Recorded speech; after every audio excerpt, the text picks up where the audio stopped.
遮天61集，叶凡被两大圣主找上门，一路追杀逃到火域，没想到在这里有意外收获。上集最后，叶凡跟随孔雀王深入山脉，来到了一个世外桃源的隐居之地。孔雀王安排叶凡暂居此地，并告诉叶凡这里还有他的故人在。果然，叶凡在湖边遇到了秦瑶，秦瑶依然是那么性感妩媚。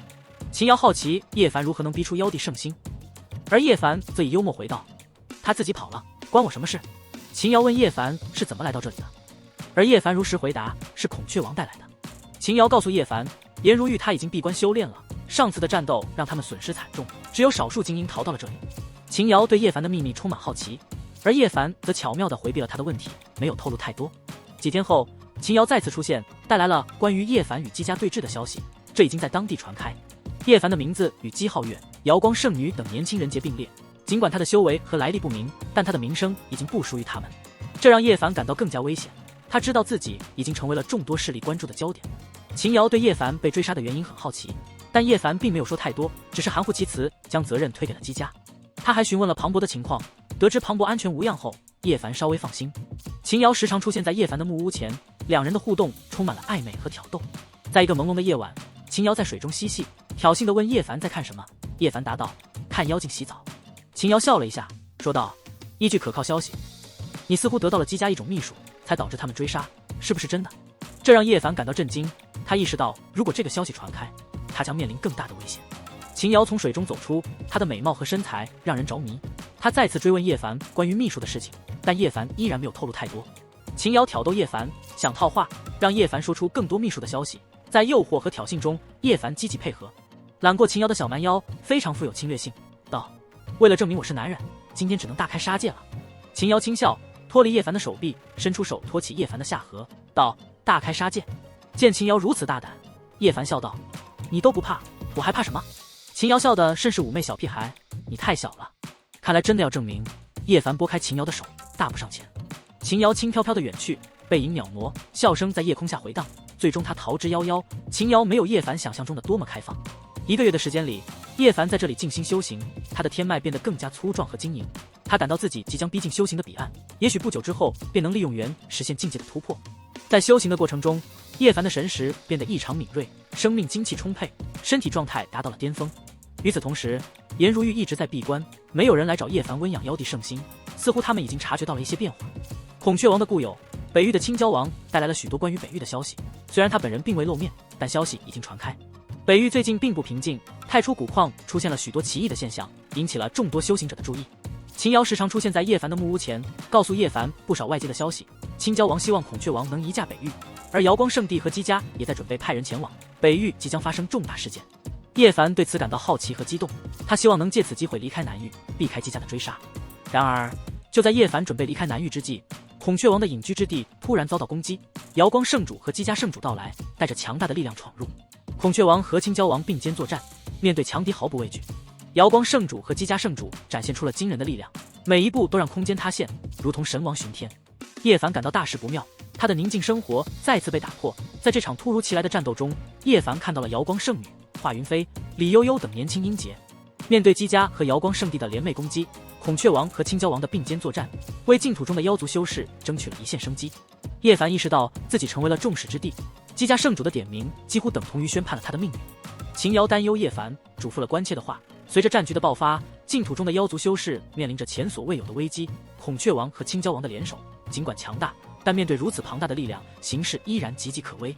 姬家圣主的直接要求将叶凡置于风口浪尖，孔雀王的冷笑和警告暗示叶凡背后可能隐藏的力量，这让姬家众人和其他修士都感到震惊。叶凡在孔雀王的指示下展示了他的步伐，暗示他背后有老疯子撑腰。当瑶光圣主询问步伐的来源时，叶凡的回答让孔雀王几乎失态。叶凡叫老疯子大哥，而又是那么从容和镇定说出，让在场的所有人都感到无言以对。叶凡的胡编乱造让孔雀王都不得不传音损了一下叶凡。随着战局的进一步恶化，孔雀王和青蛟王的神通展现震撼了所有人。叶凡利用这个机会逃离了中心战场，但他的逃亡之路并不孤单，姬家的年轻子弟和一些民宿紧追不舍，机会亲自追杀，让叶凡的逃亡更加充满危机。然而就在这时，姬碧月出现了，姬子月的姐姐，她性感的身姿和妩媚的笑容，连亲妹妹都敢杀的她，叶凡对她的真实意图保持警惕。随后华云飞和瑶光圣女加入追逐，让叶凡的逃亡变得更加复杂。瑶光圣女的诱惑虽然美丽动人，但叶凡知道这女人极其危险。其他势力也对叶凡虎视眈眈。逍遥门的杰出弟子李悠悠以及众多陌生强者的相继出现，让叶凡的逃亡之路充满了未知和危险。在逃亡中，叶凡机智地应对着追兵的攻击和诱惑。尽管瑶光圣女的魔力和华云飞的同门之情都试图影响他的决定，但叶凡依然坚持自己的道路。随着逃亡的深入，叶凡发现自己被逼入了晋国的火域，一个连绝顶修士都需小心对待的神秘之地。火域的火焰层次分明，从赤红到淡蓝，再到乳白和乌光，温度和危险程度逐渐升高。叶凡在火域中不断深入，利用石林的地形优势躲避着追兵的围捕。姬碧月的闭月攻击和瑶光圣女的持续劝说都未能改变叶凡的决心。在金色火焰的威胁下，叶凡毅然决然地冲入其中。尽管神力和肉身都难以支撑，但他依然依靠玉净瓶中的神权坚持着。最终，在姬家民宿的联手攻击下，叶凡利用碧玉叶穿越虚空，意外地进入了火域的更深处。紫气东来的第6重火域是大人物炼气的地方，叶凡的生存希望变得渺茫。姬家众人认为叶凡必死无疑，纷纷退出火域，只留下瑶光圣女和华云飞在外围默默等待，最终也无奈离去。叶凡身处一个充满紫色火焰的世界，这些火焰的温度之高，足以令人骇然。叶凡竭尽全力运转万物母气，希望借此保护自己，但仅仅少量的玄黄之气弥漫而出，远远不足以完全护住他的身体。面对着紫色火焰的威胁，叶凡不得不催动大罗天网，形成一个保护罩，但这个保护罩在紫火的炙烤下迅速崩溃。他所依赖的净气碧玉液也在一次使用后化为飞灰，无法再次提供保护。在绝望之际，叶凡意外地发现，他手中的玉净瓶竟然能够抵御紫火的侵袭。在玉净瓶的保护下，叶凡得以喘息，并发现了瓶中的菩提子。这枚看似普通的种子，实则是一件圣物，能够抵挡住世间最强大的业火。叶凡意识到，这枚菩提子的力量足以保护他免受紫火的伤害。于是，他借助菩提子的力量，开始在这片火域中疗伤，并计划利用这里的紫火来锤炼自己的武器。在紫火的洗礼下，叶凡的万物母气变得更加活跃。他开始尝试在这片火域中寻找机会，希望能够借助这里的特殊环境，打造出一件极道武器。这里的火焰品质极高，是炼器的绝佳之地。尽管面临着极大的危险，但叶凡也看到了机遇。他决定在这片火域中长期隐居，一边修炼，一边锤炼自己的武器。随着时间的推移，叶凡在这片火域中逐渐恢复了力量，并开始探索更深层次的火域，希望能够进一步提升自己武器的品质。他知道，这里的火焰层次递进，每一层的火焰都比前一层更加强大和恐怖。尽管面临着未知的风险，但叶凡的决心并未动摇。他相信，只要利用得当，这些火焰将成为他锤炼武器的助力。在紫气东来的火域中，这里的紫雾虽看似吉祥，实则隐藏着致命的危险。即便是大能，也难逃被烧成灰烬的命运。叶凡凭借手中的菩提子，在这凶险之地找到了一丝生存的可能。他选择了石林中的一片宁静之地作为暂居之所，周围乱石嶙峋，形态各异。面对如何利用紫火炼器的难题，叶凡陷入了沉思。他知道，要将紫火引入体内，与万物母气相融合，这是一条充满风险的道路。但为了炼成鼎，他必须尝试。小心翼翼的叶凡开始了他的尝试。他以神力引动紫火，仅仅剥夺了一丝，却发现这丝紫气竟能磨灭神力，其炽热程度远超他的想象。然而，当紫气靠近菩提子时，他却变得平静下来，不再对神力构成威胁。叶凡利用这丝紫气与万物母气相处，发现两者能够和谐共存，甚至万物母气因此变得更加活跃。他心中一喜，开始运转道经中的玄法，让万物母气在体表流动，逐渐引导紫气入体。这一过程虽然缓慢，但却异常顺利，没有出现任何危险。随着时间的推移，叶凡不断吸纳更多的紫火，将其与万物母气融合，逐渐在体内形成了一团炽热的焰火。这个过程充满了艰辛，但叶凡凭借着坚定的意志和不懈的努力，终于在苦海中凝聚出了一尊小鼎的雏形。然而，叶凡并不满足于此，他知道这只是一个开始，他需要更强的火源来淬炼这尊鼎，让它变得更加强大。在一次意外的尝试中，叶凡发现他的苦海竟然能够压制紫火，这一发现让他欣喜若狂。利用这一优势，叶凡开始大量吸纳紫火，以金色的苦海压制其狂暴，不断锤炼万物母气。经过3个月的不懈努力，一尊古朴而自然的鼎终于在他的苦海中成型。它蕴含着天地初始、道法自然的气息，虽然只是粗胚，却已显露出不凡的潜力。叶凡的心中充满了期待，他计划在鼎精炼完毕后，进一步在其内演化出深奥的道纹，使其成为一件真正的强大武器。他虽然没有修过道纹，但他拥有数百古字，每一个都是无价之宝。这些古字将成为他炼鼎之路上的重要助力。叶凡历经艰辛，终于铸成了一尊小鼎。这尊鼎虽小，却蕴含着大气磅礴之势。它不似凡物，更像是一方世界，一片星域，一个道法自然的存在。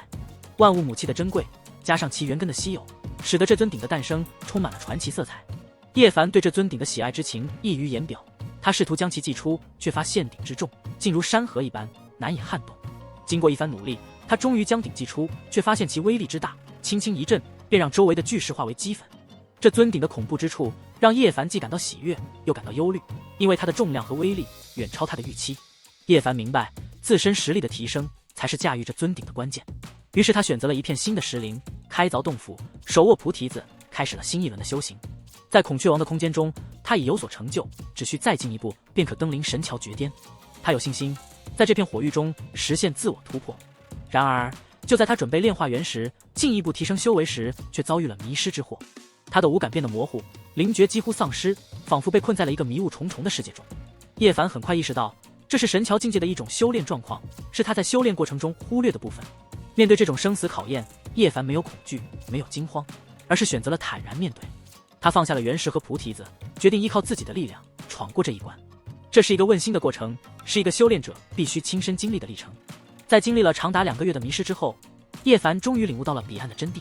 他意识到，彼岸并非遥不可及的地方，而是他心中的信念和决心所指向的地方。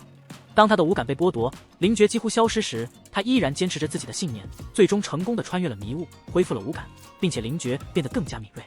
叶凡的这次经历不仅是一次生死考验，更是一次身心的洗礼。他的神识变得更加强大，他的身心得到了锤炼。当他登临神桥，跨过苦海，来到了彼岸，他看到了一方净土，一座巨大的道宫若隐若现。在彼岸境界的修行中，叶凡感受到了自身的变化，精气神得到了升华，神力变得更加澎湃。他没有急于追求更高的境界，而是选择了巩固现有的修为，慢慢炼化元石。在完成了这次修行之后，叶凡惊讶地发现，他的轮海中竟然生长出了一株奇异的植物，像是一株青莲，周围缭绕着混沌雾气。同时，他的轮海上空也发生了变化，不再迷蒙，而是变得青蓝，如同青天一般。这些变化虽然让叶凡感到惊讶，但他明白，这仅仅是轮海的初步演化，还算不上真正的异象。他的修行之路依然漫长而充满挑战。